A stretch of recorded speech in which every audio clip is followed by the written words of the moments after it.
नमो अरिहन्तानां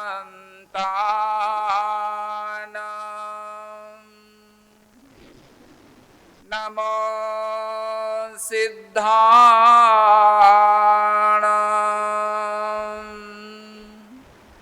नमो आयर्याणां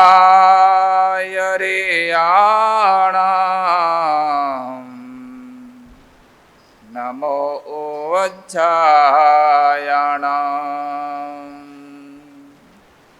नमो लोये सवसाहोणं एषो पञ्च नमोकार सवपावपणासनो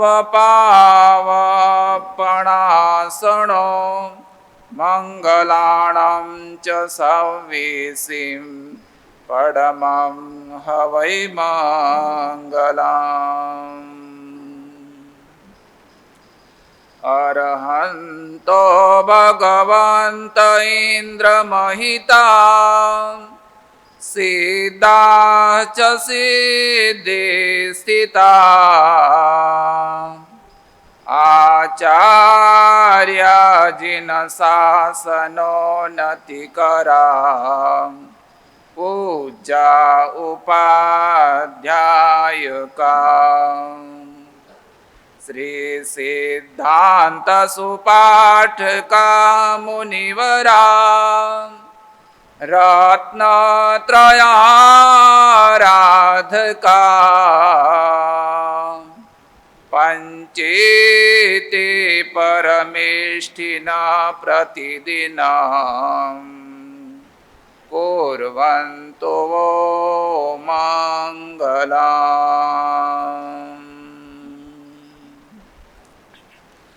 नमो दुर्वाररागादिं वैरिवारनिवारिणे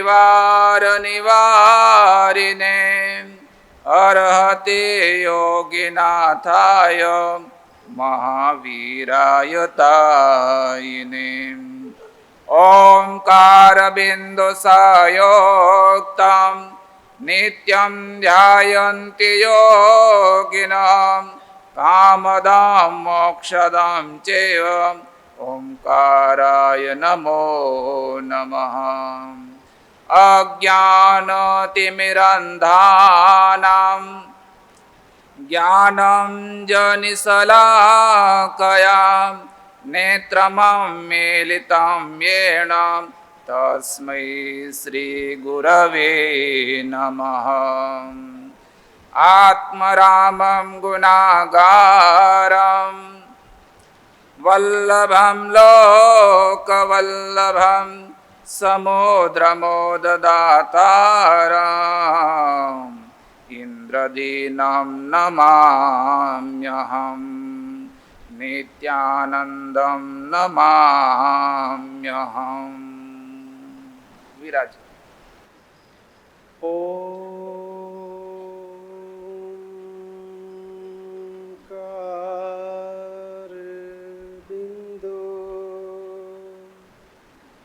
संयुक्तं नित्यं ध्यायन्ति योगिनः कामदं मोक्षदं चैव ओंकाराय नमो नमः।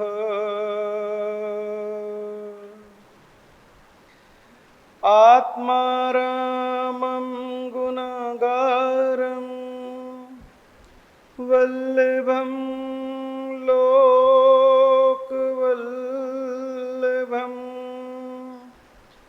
समुद्रं मोददातारम् इन्द्रदिनं नमाम्यहम्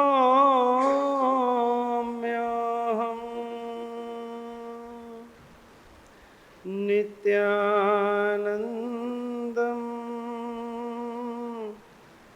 नमाम्यहम्।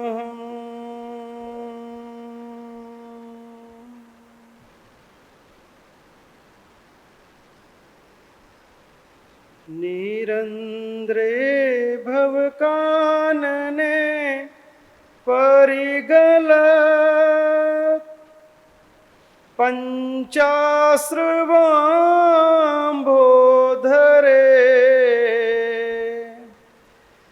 नानाकर्मलतावितान गहने मोहान्धकारोद्धुरे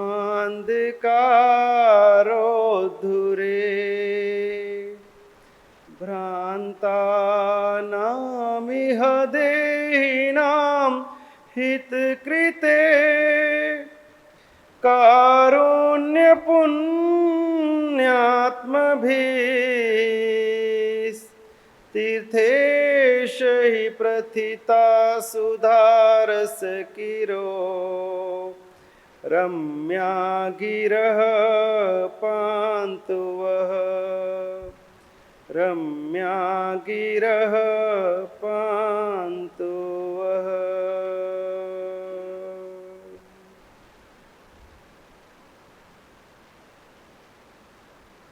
परम तारक परम परमात्मा के चरणों में अनंत अनंत वंदन। परम श्रद्धेय गुरुचरण, धर्म सभा में उपस्थित धर्मानुरागी भव्य आत्माओं, परमात्मा की वाणी का श्रवण क्यों? जिन वाणी के श्रवण से हमें क्या लाभ हो। हम प्रतिदिन परमात्मा की वाणी का श्रवण तो कर रहे हैं, लेकिन श्रवण करने के बाद में हमारे जीवन में क्या इसका कोई लाभ दिखाई दे रहा है? क्या लगता है कि हमने जो परमात्मा की वाणी सुनी उससे हमारे जीवन में कुछ परिवर्तन, हमारे जीवन में जो हमारी मन की अशांति है, जो जीवन के तनाव हैं, जो समस्याएं और जो झूठी मान्यताएं हमने संग्रहित करके रखी हैं, उन सभी से मुझे कहीं कोई छुटकारा, कहीं कोई निजात, कहीं कोई निराकरण मेरे मन को मिल रहा है? अगर ज्यों के त्यों ही चल रहे हैं, तो जिन वाणी श्रवण करने के बाद में भी उसका जो लाभ हमें होना चाहिए वो हम नहीं उठा पा रहे। इसमें जिन वाणी की भूल है या हमारे श्रवण और आचरण में भूल है? भूल किसकी निकालोगे? कि जिन वाणी जो है उसमें कहीं भूल आ रही या हमारे आचरण में? कमी उसकी तरफ है या कमी हमारी तरफ है? हमको जो पुरुषार्थ करना है उसमें हम अभी तक भी कमजोर हैं। जो कदम हमें उठाना है उस कदम को उठाने में हम सोचते ही जा रहे हैं, उसमें विलंब ही विलंब है, देर ही देर है। पुरुषार्थ करने में हमारा प्रमाद कितना घातक है। हर जगह का पुरुषार्थ कर लेंगे, संसार के हर कार्य का पुरुषार्थ कर लेंगे, लेकिन अपनी आत्मा के लिए जो पुरुषार्थ करना है उसके लिए जय सिया राम। आगे देखेंगे हमारा आलस कैसा है, हमारा प्रमाद कैसा है। दो दोस्त लेटे हुए हैं, आम का पेड़ है, पेड़ की छाया है और उस छाया के नीचे दोनों मित्र लेटे हुए हैं। और जब व्यक्ति लेटता है तो उसमें वह प्रमाद में खो जाता है। लेटे हुए एक मित्र के पास ऊपर से एक आम टूट करके गिरा। बिल्कुल उसके पास में आम गिरा और उसने अपने दूसरे मित्र से कहा कि अरे मित्र, आम गिरा है, मेरे पास गिरा है, थोड़ा उठ, आम को उठा और उसे मेरे मुंह पे लगा दे, मैं आम खा लूं। अपने मित्र को कह रहा है कि तू मुझे आम खिला दे, मेरे पास गिरा, मुंह के पास गिरा है। दूसरा मित्र कहता, अरे कमबख्त, तुझे काहे के लिए आम खिलाऊं? तू कितना आलसी है। अरे तुझे काहे के लिए मैं आम खिलाऊं? अरे जब मेरे कान में कुत्ता पेशाब कर रहा था, तो जब उसको दूर नहीं कर सका तो मैं तुझे आम क्यों खिलाऊं? अब आलसी कौन है भाई? अरे उसके कान में आकर के कुत्ता पेशाब करके चला गया, वो उसको हटा नहीं सका। वो कहता, तूने मेरे पास से कुत्ते को नहीं हटाया तो मैं तुझे उठा करके आम क्यों खिलाऊं? ये आलस, खुद का पुरुषार्थ भी नहीं है। जो हमें करना है वो हमको ही करना है, किसी के करने से हमारा काम नहीं होगा। यदि मुझे शांति चाहिए तो शांति के लिए वो कार्य भी मुझे ही करना है। अगर इस अशांति से निकलना है, चिंताओं के चक्रव्यूह से पार आना है, तो उसके लिए कोई दूसरा कार्य नहीं करेगा, उसके लिए मुझे खुद ही पुरुषार्थ करना होगा। जिसको जो पाना है या जिसको जो बनना है, वह व्यक्ति उसी में पुरुषार्थ करता है। जिसको अमीर बनना है वो अमीरों को देखता है, जिसको व्यापारी बनना है वो व्यापारियों को देखता है, जिसको जोहरी बनना है वो जोहरी को देखता है, जिसको चोर डाकू लुटेरा बनना है वह उनकी संगत में रहता है, जिसको सज्जन बनना है वो सज्जनों की संगत में रहता है, जिसको साधु बनना है वो साधु की संगत में रहता है। जिसको जैसा बनना है, जो पाना है, वो वैसे वातावरण में रहता है। आपको बनना क्या और पाना क्या, पहले ये तो नक्की करो। रहते साधु की संगत में हो, साधुओं के पास आते हैं, परमात्मा के पास आते हैं, लेकिन मन संसार में रहता है। रहना संसारी है। यदि हमारा मंजिल ही संसार बना रहेगा तो साधु की संगत क्या करेगी? जिसको मिस इंडिया बनना है वो वैसे प्रोग्राम देखेगी, जिसको कलाकार बनना है वो कलाकारों के बीच में रहेगा। हमको क्या बनना है भाई? महाराज ऐसी तब बन चुके जो बनना से, अब हमारा कुछ नहीं हो सकता, हम तो रीढ़े घड़े हो गए। जब बनना था तब समझ नहीं, सोच नहीं, तब अपनी दुनिया में रहे। अब जब समझ आई है, अब पक के, अब तो गड़े पक गए महाराज, बाल पक गए, जिंदगी पक गई और हमारे से दुनिया पक गई, घर वाले भी हमसे पक गए। अब क्या करेंगे हम? ऐसी बात नहीं है, जीवन का सुधार किसी भी क्षण हो सकता है। यदि हमने सोच लिया कि मुझे अब सुधरना है, संभलना है, अब मुझे अपने जीवन को संवारना है, तो आज भी देर नहीं हुई, अभी भी संभल सकते हैं, अभी भी हम अपनी मंजिल को पा सकते हैं। जब जागो तब सवेरा। जो बीत गया सो बीत गया, जो रात गई सो गई। अब यहीं से जागो, यहीं से उठो, यहीं से चलना प्रारंभ करो, पर उठो तो सही। रोज अलार्म बजा देते हैं, रोज झकझोरते हैं, जागो भैया जागो, पर महाराज नींद इत्थे वधिया आंदी है, सारी रात नहीं आंदी, किते नहीं आंदी। ताटे प्रवचन च मजा आंदा है महाराज, क्या बात है। इतनी शांति, पिन ड्रॉप साइलेंस। महाराज जी प्रवचन थोड़ा और लंबा करो ताकि थोड़ा और नींद खींच लिए। जिसको जो पाना है पाना क्या है अभी तक तो वही नक्की नहीं है, वही तय नहीं है। अभी तक उसके ऊपर ही हमारी कोई सोच नहीं, कोई चिंतन नहीं। और सबसे बड़ी बात कि हमें परभव से भय नहीं है। इस जन्म में, इस जीवन में जो दुख हैं वो तो हम निभा रहे हैं, चला रहे हैं, लेकिन आगे के जन्मों में, आगे की दुनिया में हमारी आत्मा का क्या होगा, क्या दशा होगी, क्या दुर्गति होगी, कहां जाएंगे, उसकी भी तो चिंता नहीं है।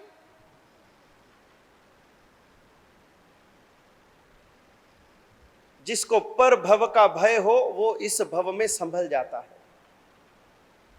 जिसको पाप का डर हो वो इसी जन्म में पाप से विरत हो जाता है। जीवन में जितनी भी कलेश है, जितनी भी अशांति है, जितनी भी दुख है, वो सब हमारे पापों का कारण।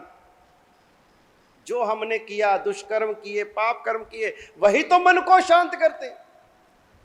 हमारी मन की अशांति का कारण हम खुद हैं और कोई नहीं है।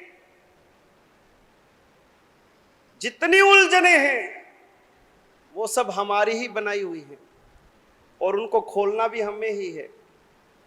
बड़े प्यार से कर्म बांधते गए, बांधते गए, बांधते गए, सोचा ही नहीं इसका होगा क्या। व्यक्ति हंसते हंसते कर्म तो बांध लेता है, लेकिन रोते रोते भी कर्मों से छुटकारा नहीं होता। कर्म बांधते समय क्या फर्क पड़ता है? 1 मिनट लगता है कर्म बांधने में, 1 सेकंड लगता है कर्म बांधने में, लेकिन कर्म भोगते समय, उस समय व्यक्ति की हाय तौबा मच जाती है। उस समय व्यक्ति की जान निकल जाती है, चीख चित्कार निकल जाती है। इसलिए वो दिन आए ही नहीं कि हमें रोना पड़े, दुखी होना पड़े। क्यों ना इसी जन्म में अब अपने कर्मों को सुधारना शुरू कर दें। जो हुआ सो हुआ, जो हो गया उसको भी हम मिटा सकते हैं, लेकिन उसके लिए कुछ तो करना पड़ेगा। परमात्मा की वाणी हमारा मार्गदर्शन करती है, परमात्मा का नाम हमारे लिए संबल बनता है। याद करो श्रेणिक महाराजा को।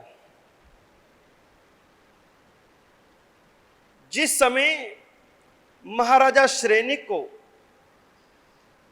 जैन धर्म की प्राप्ति नहीं हुई थी, श्रेणिक महाराजा को परमात्मा नहीं मिले थे, उनको संत नहीं मिले थे, सत्संग नहीं मिला था। पाप क्या है, पुण्य क्या है, स्वर्ग क्या है, नरक क्या है, सत्कर्म क्या है, दुष्कर्म क्या है, जीवन क्या है, मृत्यु क्या है, कर्म क्या है, धर्म क्या है, बंध क्या है, मोक्ष क्या है, जब कुछ भी नहीं पता था, उस समय उनका जीवन पाप पंख में लिपटा हुआ था। राजा थे, अनेक प्रकार के पापों का सेवन करते थे, और उसमें भी शिकार का शौक। राजाओं का एक प्रिय शौक होता है शिकार खेलना। एक बार अपने पूरे दलबल के साथ महाराजा श्रेणिक शिकार खेलने गए। जैसे जंगल में आगे बढ़े उन्होंने एक हिरनी को देखा। जैसे सीता ने देखा था हिरण को, उस सोने के हिरण को पाने के लिए उसके लोभ में मुझे तो ये हिरण चाहिए, उस हिरण ने कितना बखेड़ा खड़ा कर दिया। हिरनी दिखाई दी और श्रेणी को लगा कि इसका शिकार मुझे करना है, और वह उसका पीछा करने लगा। वो हिरनी पूरी स्पीड से अपनी जान को बचाने के लिए भागती जा रही है, और श्रेणिक महाराजा भी उसके पीछे। पूरा दलबल पीछे छूट गया, अकेले श्रेणिक महाराजा, सब पीछे भागते आ रहे, श्रेणिक महाराजा आगे। आखिर भागते भागते भागते श्रेणिक महाराजा ने देखा कि अब जो हिरणी है ये थक चुकी है, कितना भागेगी। हिरणी जैसे ही थकी सांस लेने लगी और श्रेणिक महाराजा को मौका मिला, उसने तरकश पे तीर चढ़ाया और तीर सीधा हिरणी पर छोड़ा और वो हिरणी के ऐसे मर्म स्थल पर लगा, इतनी जोर से वो तीर चुभा कि हिरणी का पेट बिंद गया, धड़ाम से नीचे गिरी। इतनी छटपटाई कि हिरणी के पेट में रहा हुआ बच्चा भी बाहर आ गया। वो गर्भ में रहा हुआ हिरणी का बच्चा भी छटपटा करके बाहर आ गया।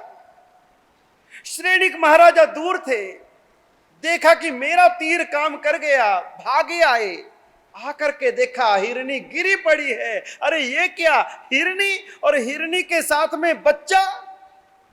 एक तीर दो शिकार, एक तीर दो शिकार। एक तो पाप किया और फिर उस पाप के ऊपर में अनुमोदन किया, प्रशंसा के पुष्प चढ़ाए, अनुमोदना के जल से उस पाप को और सींच दिया। व्यक्ति पाप करता है फिर भी कहीं ना कहीं वह छूट सकता है, लेकिन जिसने पाप करने के बाद में उसके ऊपर में अनुमोदना का जल चढ़ा दिया, यदि उसको प्रशंसा के पानी से और सिंचित कर दिया, हा मैंने पाप किया, ऐसा कौन कर सकता है, ये देखो एक तीर दो शिकार, एक तीर दो शिकार। क्या मेरी तीरंदाजी है, क्या मेरी कला है, क्या मैंने सीखा है। एक हिरनी को तीर मारा और साथ में उसका बच्चा भी मर गया, हिरनी भी गई, बच्चा भी गया और वो खुशी मनाता है। एक तो पाप किया और उसके ऊपर में खुशी मनाई। पाप निकाचित बंद हो गया। हम लोग किसी को मूर्ख बनाते हैं ना, कहते हैं उसको टोपी पहना दी, मूर्ख बना दिया उसको आज मैंने। एक तो गलती करी, ऊपर से और खुशी। क्या हुआ उससे? आपका जो पाप था, जितने गुना बंधना था उससे कई गुना निकाचित कर्म बंद, छूटे नहीं छूटे, भोगे बिना छुटकारा नहीं। कुछ कर्म तो ऐसे हैं जो हम बंद करते हैं, फिर भी वो तप से, जप से, आराधना से, दान से, पुण्य से, परोपकार से, सत्कार्यों से, पश्चाताप से, प्रायश्चित से, प्रतिक्रमण से वो छूट जाते हैं, वो कर्म अलग हो जाते हैं, हमारी आत्मा हल्की हो जाती है। लेकिन उसी कर्म के ऊपर यदि आपने अनुमोदना का जल चढ़ा दिया, हाँ ये मैंने किया, मेरे से हुआ, कोई नहीं कर सकता, ये मैंने किया, और यदि आपने प्रशंसा कर दी पाप की, तो पाप आपका निकाचित कर्म बंद हो गया। श्रेणिक ने क्या किया? एक तो पाप किया, ऊपर से अनुमोदना कर दी, निकाचित कर्म बांध लिया।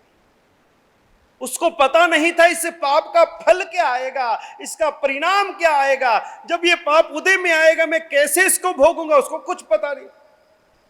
बांध लिया कर्म, उसको यह भी पता नहीं कि कर्म बंध रहा है। जैसे ही उसके साथी आए, सारे दलबल आया और देखा कि हिरनी मरी है और साथ में उसका नन्हा सा नवजात शिशु भी मर चुका है।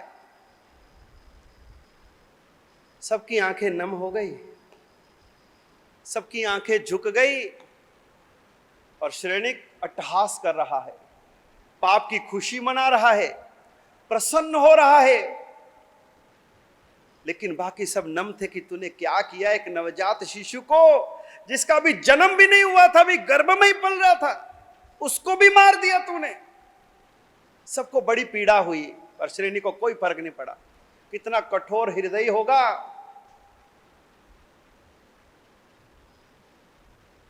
और उसके बाद एक दिन ऐसा आया कि श्रेणिक महाराजा को संत मिले, सत्संग मिला, और उस संत से वार्तालाप करते हुए श्रेणिक को सही जीवन का बोध हुआ। धर्म क्या है, अधर्म क्या है, पुण्य क्या है, पाप क्या है, जीवन कितना क्षणभंगुर है। मैं अपने आप को सर्वोच्च समझता था, सब कुछ मानता था, लेकिन मैं कुछ भी नहीं। किसके संपर्क में आए श्रेणिक महाराजा? यस, अनाथी मुनि। अनाथी मुनि से श्रेणिक महाराजा को जीवन का मर्म मिला, जीवन बदला। जिनवाणी सुनी और जीवन बदल गया। अब पापों से घृणा होने लगी। अब पाप नहीं करूंगा जीवन में, अब धर्म की आराधना करूंगा। परमात्मा महावीर से मिलन हो गया। भगवान महावीर के बाद में, मिलने के बाद में उनके अनन्य उपासक बने, चरण सेवी, रोम रोम में परमात्मा महावीर। श्रेणिक महाराजा परमात्मा के एक निष्ठ उपासक, और परमात्मा के चरणों में पहुंचे। एक दिन परमात्मा को वंदन किया, नमन किया, और परमात्मा से कहते हैं कि भंते, प्रभु आप तो सर्वज्ञ हो, सर्वदर्शी हो, प्रभु कृपा करके मुझे बताइए मेरा आगामी जन्म, मेरा आगामी जीवन कैसा होगा। जैसे ही ये प्रश्न पूछा कि मैं अगले जन्म में कहां जाऊंगा, परमात्मा महावीर कहते हैं श्रेणिक तू मुझसे पूछता है कहां जाऊंगा? अरे तू तेरी आत्मा से ही पूछ ले, मुझसे क्या पूछता है? अरे तूने कैसे कैसे कर्म किए हैं, दुष्कर्म किए हैं, पाप कर्म किए हैं, घोर कर्म किए हैं, उन कर्मों के ऊपर में तूने कितना प्रशंसा करी है, खुशी मनाई है, और आज पूछता है मैं मर के कहां जाऊंगा? श्रेणिक तेरी आत्मा से ही पूछ ले, तू कहां जाएगा? नहीं प्रभु, आप ही बताइए, मैंने तो आपको पाया है, आपका पुजारी बना हूं, आपका सेवक बना हूं। और उस समय परमात्मा महावीर कहते हैं श्रेणिक मुझे तो तेरा आगामी जीवन बड़ा अंधकार में दिखाई दे रहा है। श्रेणिक तू मर करके पहली नरक में जाएगा। अरे प्रभु, आपका ये सेवक श्रेणिक मर करके नरक में, और जैसे परमात्मा के मुख से निकला कि नरक में जाएगा, तो जो उसने परमात्मा के श्रीमुख से नरक का वर्णन सुना था, नरक में कैसी कैसी वेदनाएं हैं, जीवों को कैसे कैसे संताप भोगने पड़ते हैं, एक क्षण भी जिन नरक भूमि में सुख नहीं है। जैसे नरक के सारे दृश्य चलचित्र की भांति श्रेणिक की आंखों के सामने आने लगे। श्रेणिक तो कांप उठा, सिहर उठा, रोम रोम उसका कांप उठा। भगवान कृपा करो, मुझे अगले भव से बहुत डर लग रहा है, आपका ये सेवक नरक में जाए, प्रभु मुझे बचा लो। परमात्मा ने कहा जब कर्म बांधे थे तब कब नहीं याद आया? तब तो प्रभु याद नहीं आए। जब तू हिरनी को मार रहा था तब तो प्रभु याद नहीं आए, तब तो खुशी मना रहा था, तब तो पापों की दिवाली मना रहा था। भैया अब तुझे कोई नहीं बचा सकता, भले मैं स्वयं तेरे सामने हूं। तीर्थंकर का सानिध्य पाया है तूने, लेकिन तीर्थंकर भी तुझे नरक से नहीं बचा पाएगा। स्वयं तीर्थंकर सामने बैठे हैं, फिर भी श्रेणिक रोता है, बिलखता है, प्रभु मुझे नरक नहीं जाना, मुझे नरकों में नहीं जाना, प्रभु नहीं उलझना। आप मुझे कृपा करके कोई ऐसा उपाय बताओ, कोई ऐसा रास्ता बताओ कि मैं नरक से बच जाऊं। भगवान कहते हैं उपाय तो मैं तुझे कितने भी बता दूं, तू बच नहीं पाएगा। निकाचित कर्म बांधा है भैया, पहले क्यों नहीं सोचा? कहता नहीं प्रभु उपाय तो बताओ, मैं उपाय करूंगा, मैं नरक में नहीं जाऊंगा, मुझे बचना है। अब जैसे जिनवानी अंदर गई तो पाप का डर लगने लगा, पर भव का भय आने लगा, आत्मा कांपने लगी। अब वो अपने जीवन को सुधारना चाहता है, संवारना चाहता है, अब जीवन में शांति चाहता है, अब भटकना नहीं चाहता है। श्रेणिक महाराजा की आत्मा तिलमिला रही है। और आप भी जानते हैं, हम भी जानते हैं कि श्रेणिक महाराजा की विनती पर परमात्मा महावीर ने उसको जो भी उपाय बताए, जितने भी उपाय बताए, उसमें से एक भी उपाय श्रेणिक महाराजा उसमें सफल नहीं हो सके। जितने उपाय बताए सारे फेल गए, किसी में श्रेणिक महाराजा सफल नहीं हुए, किसी में सफल नहीं हुए। अगर एक भी उपाय में सफल हो जाता तो श्रेणी की नरक टल जाती, नहीं हो सका। आज श्रेणिक महाराजा की आत्मा कहां है? पहली नरक में। लेकिन जिस समय श्रेणिक महाराजा ने परमात्मा को पाया, परमात्मा की वाणी को पाया, जिन वाणी को सुना परमात्मा मिले, उस समय श्रेणिक महाराजा ने अपने रोम रोम में परमात्मा को बसा लिया। अब कुछ नहीं चाहिए, अब तो मुझे प्रभु तेरे जैसा बनना है, अब तो मुझे तू ही चाहिए। मुझे कोई राजा नहीं बनना, चक्रवर्ती नहीं बनना, मुझे सेठ नहीं बनना, मुझे कुछ नहीं चाहिए। संसार की धन दौलत वैभव ऐश्वर्य सुख कुछ भी नहीं चाहिए। अब तो प्रभु मुझे तू ही तू चाहिए, तू ही तू चाहिए। एक ही पुकार, एक ही रटन, बस प्रभु मुझे तू चाहिए। अपने प्रभु के दरबार में जाते हैं, कभी प्रभु से प्रभु को मांगा? हम प्रभु से मांगते हैं या प्रभु को मांगते हैं? आज तक क्या किया? हमने प्रभु से मांगा है या प्रभु को मांगा है? से मांगा है, प्रभु से मांगा है। प्रभु ये दे दो, प्रभु वो दे दो, लेकिन प्रभु तू ही आ जा, तू ही मिल जा। प्रभु को नहीं मांगा, प्रभु से मांगा है, यही भूल है। अब अपनी प्रार्थना में चेंज करो। प्रभु मुझे कुछ नहीं चाहिए, कितना मांगा कितना पाया, हर जन्म में पाया, मिला क्या? केवल मन की अशांति, जीवन की अशांति, चिंताएं ही चिंताएं, और उसको बढ़ा रहे हैं, और ज्यादा उसको बढ़ा रहे, विस्तार कर रहे हैं। बस करो अब तो, अभी संसार और कितना घूमना है, थके नहीं, अभी तक थकान नहीं चढ़ी, इसलिए भैया और संसार चाहिए, और संसार चाहिए। ठीक है भैया, घूमते रहो, नीचे से ऊपर, ऊपर से नीचे, नीचे से ऊपर लिफ्ट लगी है, 7वीं नरक से ऊपर देवलोक, देवलोक से नीचे, बटन दबाते रहो, घूमते रहो, सैर करो, मजा करो। कब तक घूमोगे? कभी तो थकोगे, कभी तो कहोगे प्रभु अब बस, अब तो मुझे आपकी शरण में ले लो। श्रेणिक महाराजा थक गए, बस प्रभु बहुत भटक लिया, बहुत पाप कर लिए, अब तो मुझे आपकी शरण हो। और जैसे ही जिन वाणी को पाया, परमात्मा को पाया, श्रेणिक का जीवन पूरा बदल गया। राजा महाराजा थे, कोई सामान्य व्यक्ति नहीं थे, हमारे जैसे कोई सामान्य व्यक्ति नहीं थे। महाराजा धीराज थे, पूरे मगध के राजा थे।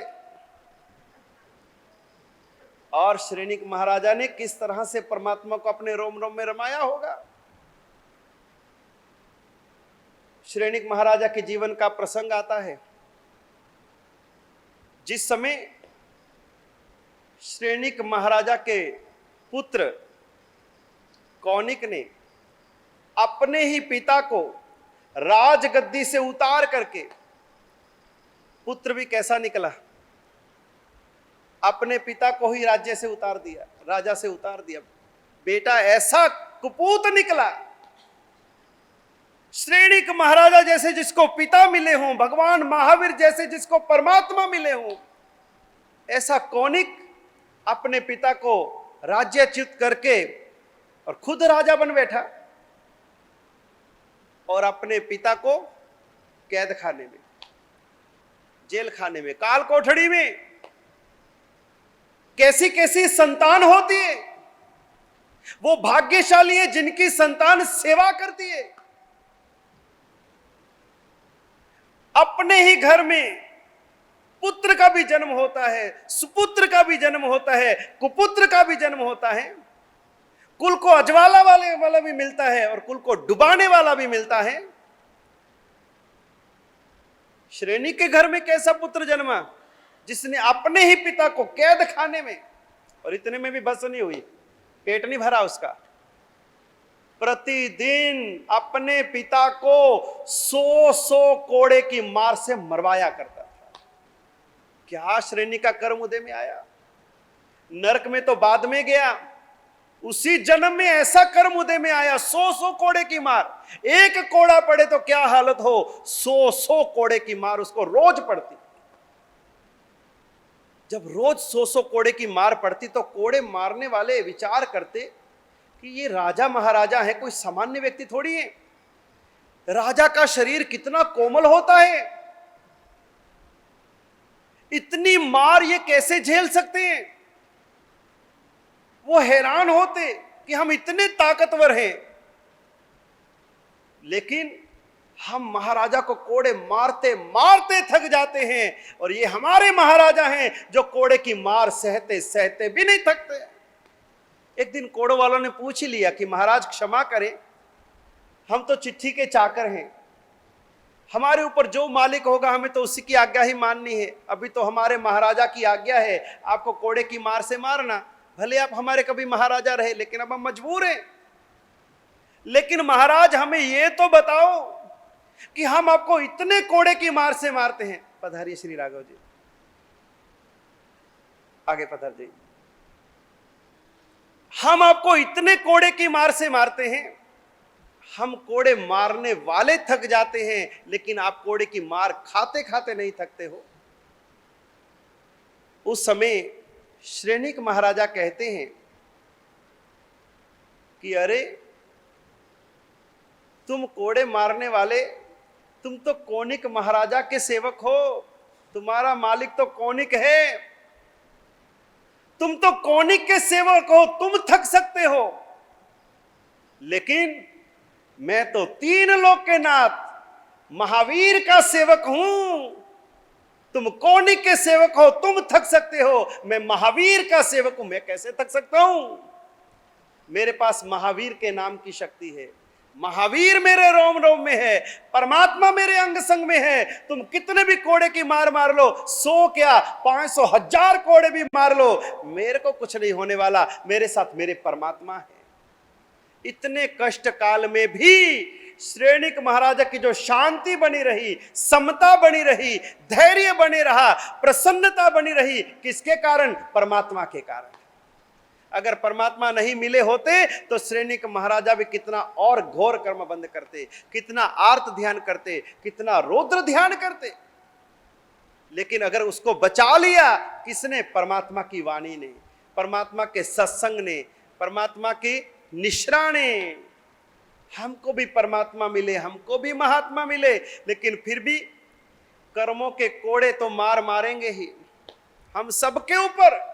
ये कर्म अपना कोड़ा लेकर के मार रहा है, लेकिन उसकी मार खाते समय भी हमारे मन की शांति, प्रसन्नता बनी रहे तो समझ लेना कि हमने परमात्मा को पाया है।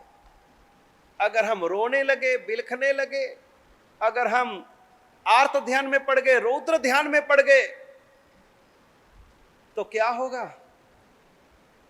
हमने कुछ नहीं पाया, और कर्म बंद हो, और कर्म बंद होगा। हमें जीवन में क्या पाना है, कहां पहुंचना है, जिन वाणी क्यों श्रवण करते हैं, और जिन वाणी श्रवण करने के बाद में हमारे जीवन में क्या लाभ हुआ है, या अभी तक लाभ नहीं हुआ है तो क्यों नहीं हुआ है, उसका प्रश्न कौन पूछेगा, किससे पूछेगा? ये प्रश्न हमें खुद ही अपनी आत्मा से पूछना है। जिसको जो बनना है वो उसकी ओर देखता है। आपको क्या बनना है तो आप किसकी ओर देखोगे? पहले तो आप तय करो आपको बनना क्या है। हमारी माताओं बहनों को मिस इंडिया बनना है कि मिस यूनिवर्स बनना है, तो देखते रहो। आपको क्या बनना है? बिरला बनना है, अडानी बनना है, अंबानी बनना है, नरेंद्र मोदी बनना है, राजनेता बनना है, अभिनेता बनना है? जो आपको बनना है आप उसको ही देखोगे। लेकिन यदि आपको शांति चाहिए तो आपको परमात्मा को देखना होगा। अगर भव सागर से पार पाना है तो आपको परमात्मा को देखना होगा। अगर आपको राग द्वेष से मुक्त होना है, संसार से मुक्त होना है, विषय वासनाओं विकारों से मुक्त होना है, सारे दुख के जंजाल से मुक्त होना है, सारी पीड़ाओं से मुक्त होना है, तो किसको देखना पड़ेगा? किसको? परमात्मा को। अभी तक हमने परमात्मा को उस रूप में देखा ही नहीं। मंदिर जाते हैं, ऐसे ही लौट आते हैं। इन चर्म चक्षुओं से परमात्मा को देखते हैं, लेकिन अंतर चक्षुओं से नहीं देखते। भीतर की आंखें बंद पड़ी हैं, बाहर की आंखें क्या करेंगी? परमात्मा को देखना है तो भीतर की आंखों से देखो, खो जाओ उसमें, एक मेक हो जाओ, लयलीन हो जाओ। फिर कौन आया, कौन गया, कौन बोला, किसने क्या कहा, कुछ सुनाई ना दे। एक ही दिशा, एक ही दर्शन, परमात्मा की तरफ, एक ही लय लगी हो। लेकिन पहले भी कहा था कि हमें परमात्मा और महात्मा, इनके अलावा बाकी सब दिखाई देता है। मंदिर में जाएंगे तो परमात्मा नहीं दिखाई देते, बाकी आजू बाजू सारी दुनिया दिखाई देगी। उपासना में आएंगे तो गुरु महाराज दिखाई नहीं देंगे, आजू बाजू कितनी दुनिया बैठी है, कौन आया, कौन गया, क्या हो रहा है, सब दिखाई देगा। जिसको देखना है उसको तो देख नहीं पाए, और जिनको देखना छोड़ना तो उनको ही देख रहे। तो यदि हमें परमात्मा बनना है तो परमात्मा को देखना पड़ेगा, उनकी शांति को देखना पड़ेगा, उनकी वितरागता को देखना पड़ेगा। उन्होंने कैसे राग द्वेष को जीता, वो कैसे संसार से पार हुए। उन्होंने भी तो हमारी तरह जन्म लिया था, वो भी तो संसार में भटक रहे थे, उनका भी तो परिवार था, वो भी तो कर्म में उलझे हुए थे, उनके जीवन में भी तो ऐसी स्थितियां परिस्थितियां आई थी। तो हमारे परमात्मा उसमें से कैसे बाहर आए? उसी तरह से हम भी अपनी मुक्ति का मार्ग प्रशस्त करें, तभी हमारे जीवन में ये जिनवाणी श्रवण करना सफल और सार्थक होगा। केवल श्रवण करना ही पर्याप्त नहीं है, श्रवण करने के बाद में 10 मिनट भी उसके ऊपर थोड़ा चिंतन करो, मनन करो, मंथन करो, आपस के अंदर में चर्चा करो, विचारणा करो, सत्संग करो, उसको लेकर के उसके ऊपर में अनुप्रेक्षा करो, ध्यान करो, तब जाकर के वो जिनवाणी आपकी आत्मा का संस्कार बनेगी। तब आपके जीवन में उसका परिष्कार आएगा और कर्मों का परिहार होगा और आत्मा शुद्ध होगी। नहीं तो आए और गए, आया राम गया राम। ऐसे तो 1 महीना क्या, 4 महीने क्या, 1 चातुर्मास क्या, 50 चातुर्मास भी बीत जाएंगे, लेकिन हम वहीं के वहीं रह जाएंगे, जहाँ थे वहीं के वहीं। तो अब कुछ आगे बढ़े, कुछ जीवन में उतारे, कुछ अपने जीवन में लागू करे परमात्मा की वाणी को कि अब मुझे अधिक से अधिक मौन करना है, मुझे शांत रहना है, मुझे फालतू नहीं बोलना, व्यर्थ नहीं बोलना,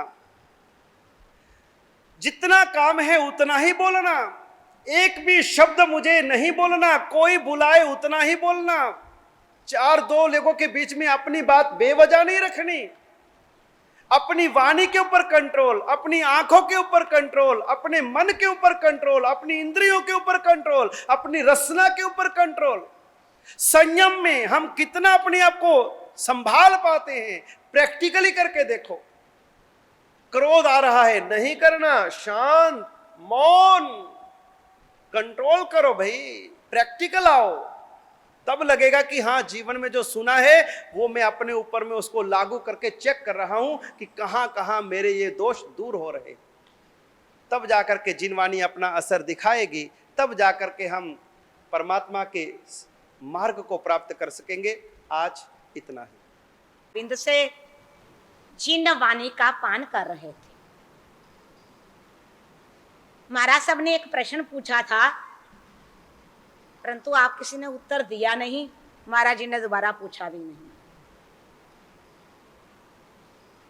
उन्होंने पूछा था कि प्रवचन रोज रोज क्यों श्रवण करते हैं?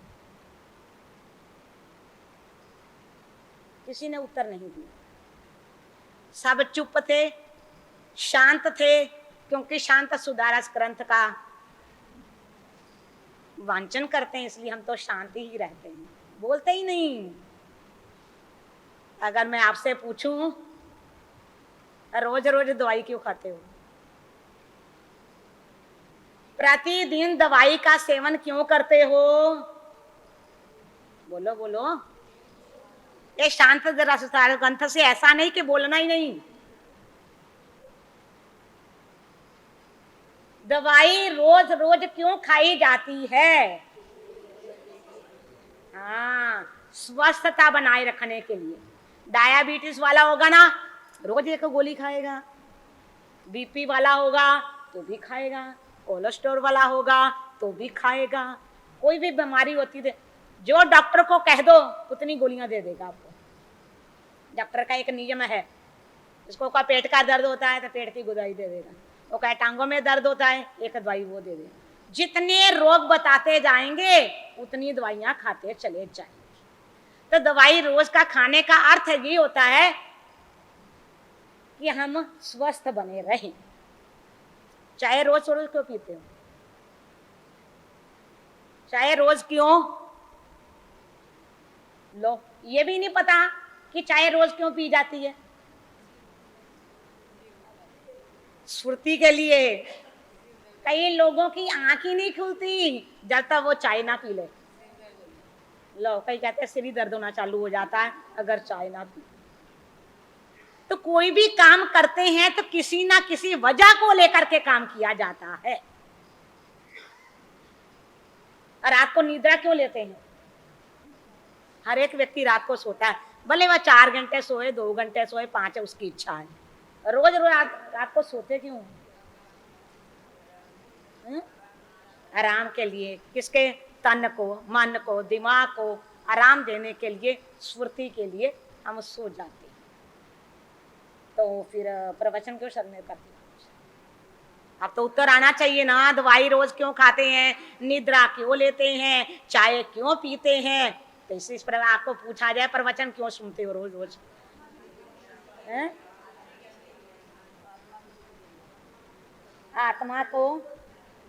आत्मा की शुद्धि के लिए। और रोज रोज के जो विषय और पशाए है ना, वो शांत होते रहे।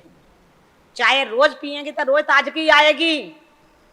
प्रवचन रोज श्रवण करोगे तभी आपको कर्म का रोग कभी निकाचित नहीं बनेगा।